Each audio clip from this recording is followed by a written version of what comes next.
Oh, shall we just try and listen into this phone conversation? Alas, they've driven away. That could have been a fun feature there, but never mind. Right.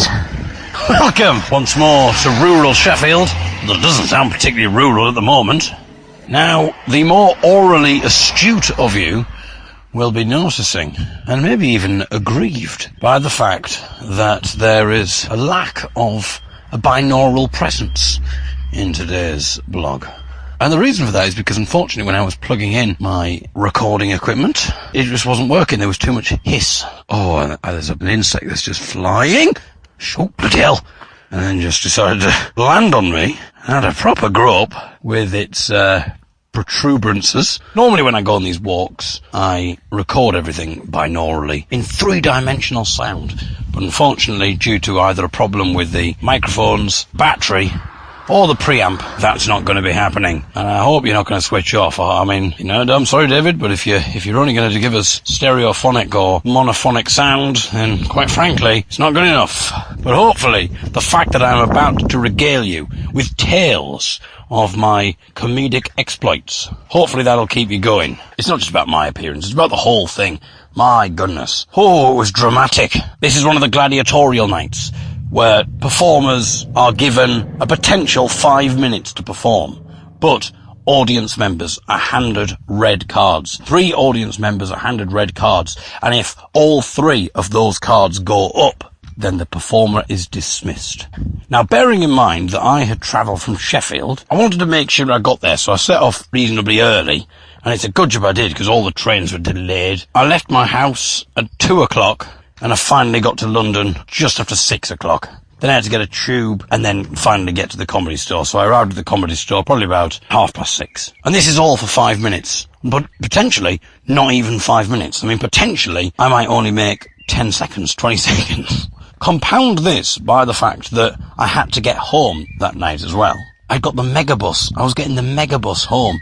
London to Sheffield. I don't get in until 4 o'clock. The bus journey is just over 4 hours. 4 hours, 15 minutes it ended up taking. And then I have to get a taxi to get me home. I didn't get home till 4:30. So I'd been out of the house from 2 o'clock till 4:30. So 14 and a half hours I was out of the house. All to do a comedy spot, which was a maximum of 5 minutes, but potentially even less than that. Maybe, as I say, only 10 or 20 seconds. That's great. And can you imagine the horror? Well, I might be explaining to you the horror shortly, but the horror if I didn't make it through to the 5 minutes, if I only did like 30 seconds, all that to just be carded off after 30 seconds, and then to have to do that long journey home and not get in the house until 4:30. Well, I've talked before about the Manchester King Gong experiences, so I'm not going to talk about those again. I did that a few weeks ago as well, when I won the Beat the Frog comedy competition. So maybe I should mention that, just in case you're not aware, you've not listened to that blog. I don't know what you're doing with your lives, quite frankly, but that was a similar competition in Manchester, exactly the same. Audience members given 3 red cards. If the 3 red cards go up, you're dismissed. But when I did that competition in May, I was not dismissed. When it came to the clap-off at the end, which isn't as dodgy as it sounds. Basically just the audience clapping their hands. I mean, I'm sure that's what you probably thought it was anyway, to be honest. Sorry, I've been spending too much time at the King Gong. A lot of the acts were essentially just doing very explicit sexual jokes. I mean, I wouldn't normally stoop to that level, would I? So I do apologise for that. It's rubbing off on me. Oh, there we go again. Oh, no, stop it, David, stop it. You're better than that. The names of the performers were shouted out and the audience had to clap for each one. And the one that received the loudest clap won the competition. And on that night, I received definitely the loudest clap of the night. This is a different night. Same principle, same idea, but it's in London.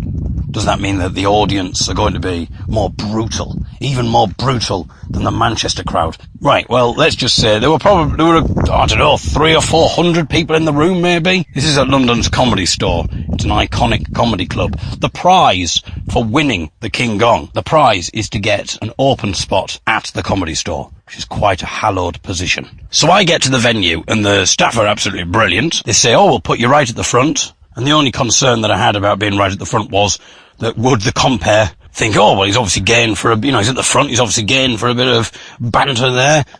And maybe engage me in banter, ask me what I do for a living and that kind of thing. And then if I didn't come up with funny responses to his questions, then before I'd even got on the stage, people might be thinking, he's obviously clearly proven that he's an idiot. I mean, that could be the thing.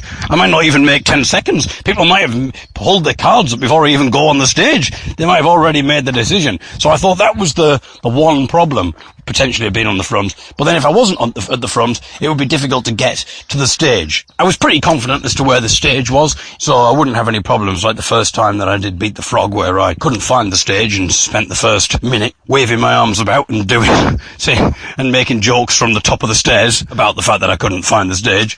So the compare does a bit of bantering with the audience, and it's clear from the start that the audience are certainly ready for a fight. They're quite loud. He's managing to control them absolutely brilliantly. But you can tell that it's going to kick off. You can tell that the audience are really baying for blood. I was on 6th, and the first 4 people were gonged off in very quick succession. The audience were shouting for the cards to go up. The card holders were quite swift on the cards going up. If the cards hadn't fully gone up, I may say there was only 2 cards had gone up. Everyone was shouting for the 3rd card to go up. They were shouting to the card holder, put it up, put it up. One of them got up and made some joke about Love Island. Now, I have no idea about Love Island. I've never watched it. But he made some joke, maybe dissing one of the characters or something. Or it was an anti-Love Island joke or something. I don't know. I was too busy worrying about how I was going to fare to properly listen to the other people at this point. He was making some joke, and then the audience just started booing. And then the boos got louder, and everyone was shouting, don't you diss Love Island? And like, people were shouting to get him off. The cards went up, the gong was sounded, and the compere says, well, I suppose the moral of the story is don't have a go at Love Island with these people. And everyone cheered. And the thing is as well, I absolutely hate Love Island. It's not the kind of thing that I would ever watch or anything like that. I'm kind of trying to do comedy to these people, but they're kind of potentially on a very different wavelength to me. Because I don't watch Love Island, but I'm completely ambivalent towards it. Well, more on the side of hating the idea, really. But secondly, to mix my numbers and my letters up, and I started with A, and then I said secondly, but that's the kind of man I am. I'm a maverick. You can't pin me down. 1 minute I'm using numbers, 1 minute I'm using letters. The next act came on, and she starts by saying, well, can I just say that I love Love Island, and the crowd cheer. I can't remember anything else that she said, but she tried a few more jokes, and it didn't work. Bearing in mind that she'd got the audience on side with a little joke about loving Love Island and that kind of thing. Within a few seconds, they were after her again. So at this point, she stutters a little bit, and she goes, do you not remember before that I said I love Love Island? And the audience heard the fear in her voice, and also the repeated joke, and they weren't a fan of the repetition. And I think also seeing the weakness, identifying the weakness in the woman's delivery there with a stuttered line, they began to bay for blood. And the hounds were released in the form of red cards, and she was dismissed. Another of the acts before me, he started making a joke, and within the first 5 seconds was heckled. He gets up, he starts by saying something like, I'll tell you what's corrupt, and then someone just shouted out from the audience in a massively loud voice, you! And the audience were all going, ooh, because obviously this man had been heckled, and I feel so sorry for the act. But then the person on stage calmly deals with a heckler, makes some joke about, I don't know what the put down was, but it was some kind of put down based on the man's mother. Everyone was like, whoa, and everyone was loving this. The way he did the heckle put down was, I mean, I don't know whether it was, and it's really disingenuous maybe to say, but it was almost like that man was a plant. Because it just seemed really weird that this man should just shout, you, at the top of his voice, like perfectly timed. I'll tell you what's corrupt. You was the start of his thing. And then, at this point, he hadn't even had a laugh. Obviously, they hadn't even done a joke. And then his first joke was this massive put down about this man's mother. And I don't know, but the trouble is, again, it's the repetition. Because someone else heckled, and he did another joke about mothers, and the audience weren't wasn't quite in for it this time. And then someone heckled him again, and he did yet another joke about the mother.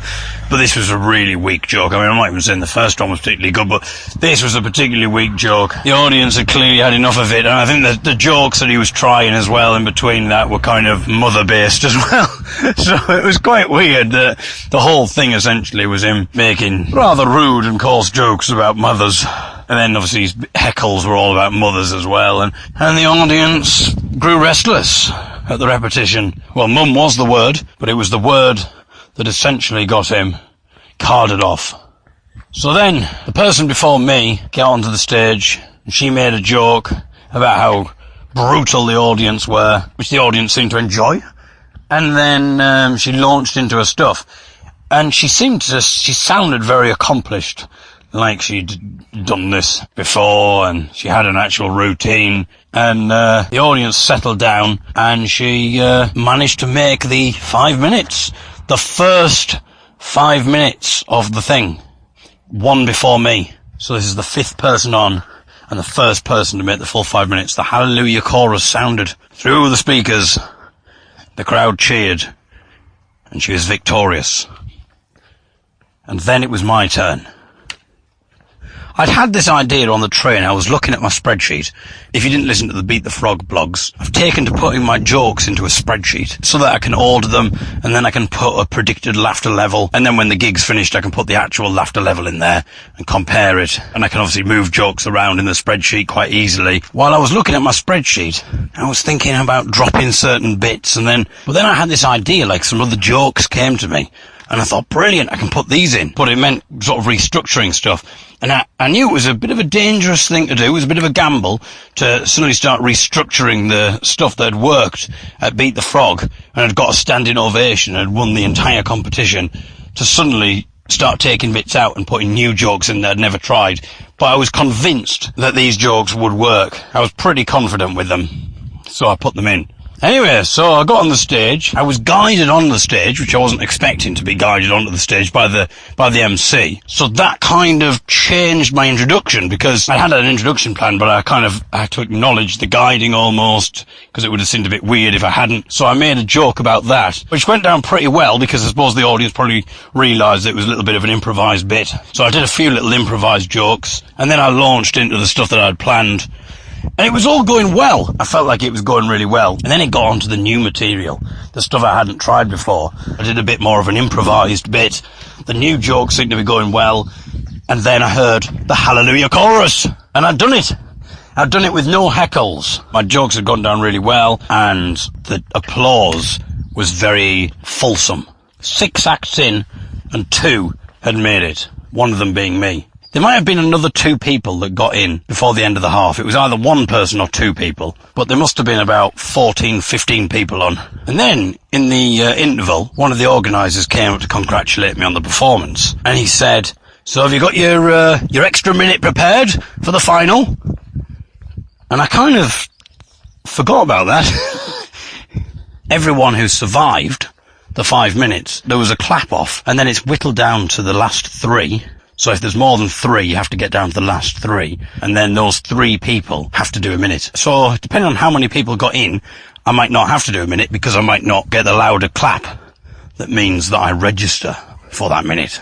But anyway, I needed to start thinking. So all the way through the next act, I was trying to think about what I could maybe talk about, and I was running through it in my head, like, where's the joke's going to come? Am I going to have enough time to get to the end of the story in a minute? Is it a strict minute? I don't know if it's a strict minute. I mean, can I do like a minute and 20? Is that alright? Or is it like a timer? I didn't really know any of these things. And it's also difficult to run through material in your head and ideas when all around you is the chaos of like people shouting, "Get him off! Get him up! Get him up!"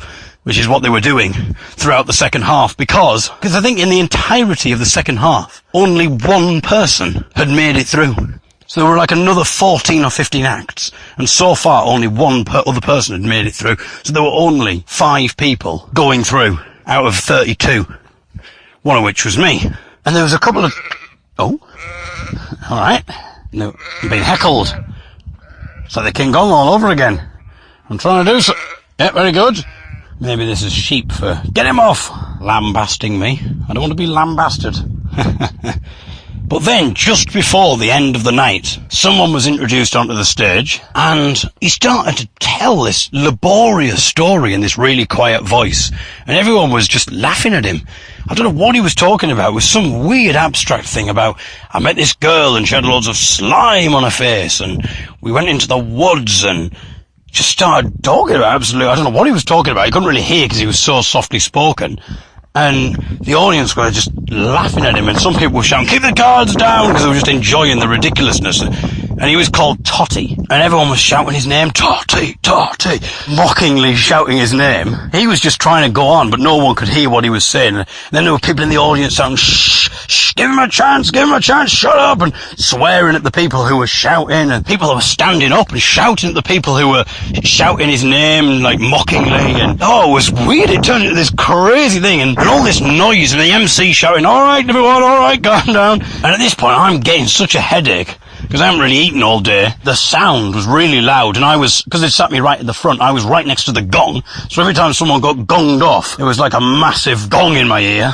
I think they turned the compare's microphone up to compete against all of the sounds, or maybe and also the man who was doing the performing turned his microphone up, so it was just getting louder and louder, the sound around me, and I knew that in, 5 or 10 minutes potentially, I might have to deliver another minute of comedy to this crowd, and my head, I had a splitting headache. And then people started holding up the cards, and one card went up and he was still trying, but he was just talking. I don't know what was going through his head, because he was just chuntering away, but no one could hear anything that he was talking about. But he didn't stop. He just continued in this monotonal, soft voice. And then 2 cards went up, and now you've got some people in the crowd who are shouting, give him a chance, give him a chance. You've got other people in the crowd who are shouting, hold your card up, get him off, get him off. And then you've got other people in the crowd who are sort of mockingly shouting, Totty, Totty, keep going, keep him going. And almost wanted to see him try the whole 5 minutes. And this went on for another 30 seconds. I thought, bloody hell, he's going to do it. He's going to be one of the 5 minutes people. He's going to be number 6. And then eventually, people were shouting, card him off. And he was carded off. I think he'd made 2.5 minutes or something with all this fiasco going on. And in that time, he hadn't done a single joke. But the audience had just gone absolutely wild and were chanting his name. And then, even though 3 cards had gone up, and he'd left the stage, the MC was trying to get quiet, and then there were loads of people in the audience just shouting, get him back, bring him back, Totty, Totty, bring him back, Totty, Totty. And it was like a football chant, and people were banging on the tables, stamping their feet, and the compere was trying to get quiet, and they couldn't, and the microphone seemed to be getting louder and louder, and the MC was like, shut up, everyone! And the crowd are getting more and more, and then there's other people shouting at the other people to shut up, and at this point my head is exploding with pain. And I'm just thinking, how am I going to deliver this minute? I can't concentrate, I've got tinnitus, I can hear my ears are absolutely ringing, I feel dizzy, I'm hot, my head is spinning. And eventually the MC sort of managed to get it under control, and he said, right, we can't bring him back, he's been carded off 3 times, that's the rules. But then the crowd started up again, Totty, bring him back, with even more urgency. And so the MC said, oh, well, I suppose I've got no choice, he's coming back. We're going to get him back on. If he wants to come back on, he can come back on. So he goes back on. At this point, there's like a World Cup winning cheer from the audience. And everyone's chanting his name, and the audience were just laughing mockingly at him, and then some more people started chanting his name, and you could tell that so many people in the audience now were really drunk, and it was like, oh, and I thought, this is an absolute bloodbath. This is going to be crazy. So even though he'd been carded off, this went on for a further 2.5 minutes. And eventually the gong sounded, the Hallelujah chorus played, and there was a massive cheer, and everyone was chanting, Totty, Totty. And then the MC says, okay, well, despite all the odds, that's contender number 6. And I thought, what? He's been carded off 3 times. I mean, yeah, fair enough, he's made the 5 minutes due to the weird nature of the audience, having a laugh at this person who's clearly got nothing to say, and just enjoying the thrill of kind of having the control to keep him on stage. Even though you had people who I think there were some people performing that night who actually had some good content, but the audience just weren't going for it. And they were, I would say, unfairly dismissed. There were a few people that I was sort of shaking my head at when the crowd were just vociferously shouting, get them off, and the cards went up. I was thinking, my God, this is ridiculous. But now we've got someone who hasn't told a single joke, but the audience had put through to the 5 minutes, even though he'd been carded off before. And I thought, I know where this is going. He's going to win the bloody thing. The man who's told absolutely no jokes is going to win the whole thing. The audience are going to go absolutely crazy. And they're going to go, oh well, we'll have to give him a 5-minute spot now, the Comedy Store, an open spot. Surely not. But then we were all announced onto the stage, the finalists, the 6 finalists. We all got really hearty applauses onto the stage. I got a very vociferous one, and other people got, the girl who was on before me got a really vociferous applause. But then when they said Totty's name, the crowd erupted, and it was just, Totty, Totty. And I thought, this is it. He's gonna have to do another minute. He's going to do a further minute of just absolute nonsense, and the audience are just going to laugh and shout his name and cheer and get him through, and he's going to win. Losing to Totty would just be absolutely ridiculous. So then, we did the clap off, and so he said, okay, well, we have to take who got the biggest claps. So it was me. So there was 6 people, and I think they let 2 go. So Totty did another minute, and the crowd went absolutely wild for him. They weren't listening to a word he was saying, they were just laughing and shouting, Totty, Totty. But he did the minute, the countdown music came on, and that was it. So then I thought, right, well, it's definitely a minute now, we know it's timed. So that sort of changed what I thought, because if I went over, there was no chance of going over, even if it was like a minute 5, minute 10. So I thought, I've got to do something where it's not a story, it's just going to have to be jokes. There was another guy who came on, he did his thing, and then it was my turn. So I just thought, well, I might as well improvise for the first bit and then see how we get on. So what I'm going to do now is I'm going to play you the clip. This is quite swear-laden, but if you imagine me standing on stage, the lights are bright, my ears are ringing, my head is spinning and pounding, I'm half expecting that Totty is going to win the entire thing. Because of this whole fiasco with Totty, as I explain in the actual clip here, because of this, I was worried, because the gig had gone on a bit longer than it was meant to go on for, because of all this interruption with Totty, that I was worried I was going to miss the bus. So here we are, this is just a little bit of improvised stuff that I did as part of my minute. Thank you very much. I think from now on I'm going to measure my life as pre and post Totty. Oh God, things are never going to be the same again. Let me just say that whole fiasco with Totty has gone on so long that I have missed the 4-hour, 5-minute megabus home to Sheffield. So I better win this fucking thing. My God.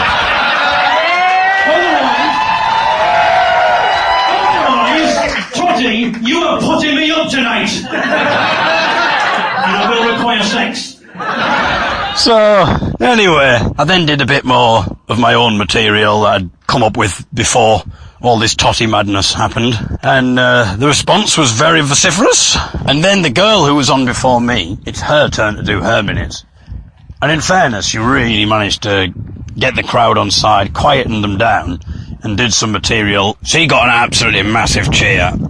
So then it was time for us all to go back on the stage. So the first thing that happened was the compere dismissed Totty. He says, alright, you've had your fun now. And the crowd gave Totty a massive cheer, and he returned to his seat. So it wasn't going to be Totty. And then our names were announced. Well, I'll play you the responses. I'll play you the applause. Because I've recorded this, because I was recording this from my pocket. So I'm going to play you the responses. Now, I can't listen to these at the moment, because I'm recording on the very device that the recording is actually on. But here we go. These are the responses. So this is the response of the first person. Then this is the response for me.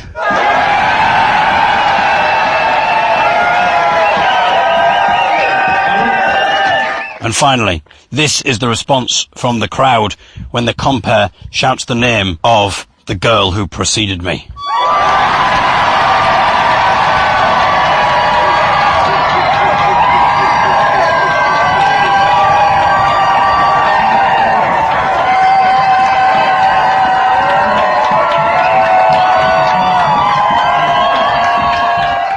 So you assume it's obvious from the volume of the applause there that the winner was the girl who preceded me. Okay, well, I got the name of the girl wrong when I was on my walk, so I'm now not on my walk anymore, and I will tell you the proper name of the girl. The girl who won the competition was called Kate Barron, and she's a Canadian comedian, I think. Seems reasonably experienced. There's stuff on YouTube. It's Kate and Barron. So you can see the kind of stuff that she does. But she was the winner. You know, I was happy to come second, really. It was second out of 32 people. I managed to make the bus, and it would have made the 4 hours and 15-minute megabus journey to Sheffield, and then the taxi journey before eventually getting to bed at 4:30. It would have made all of that a lot more palatable had I won, but never mind. It means, though, that I'm probably going to have to go back again and do another one. And so I'm going to have to think about a new routine, give that a bit of a practice, and go back to the Comedy Store in London. It was so close. It was so close. But you could hear there that she got the best response. But anyway, what's next for me? I will hopefully be doing the King Gong comedy competition in Manchester. That should be on Sunday, so that's where it all started, this gladiatorial competition. My first one that I ever did was the King Gong in Manchester. And then, the day after, on the Monday, I will be at the Frog and Bucket in Manchester, where I shall be doing my 8-minute spot, which I won when I won the Beat the Frog competition in May. And I'm going to be trying out some very interesting things there. The first minute or two is going to be quite a hair-raising experience for me. I'm very trepidatious about it, but I'm going to try something out that I've never tried before. It's a bit of a gamble, but if it works, then I think it could be a great thing. So we'll see what happens, everyone. We'll see. But I'll be back next week with another blog. Until then, from me, David Eagle, goodbye.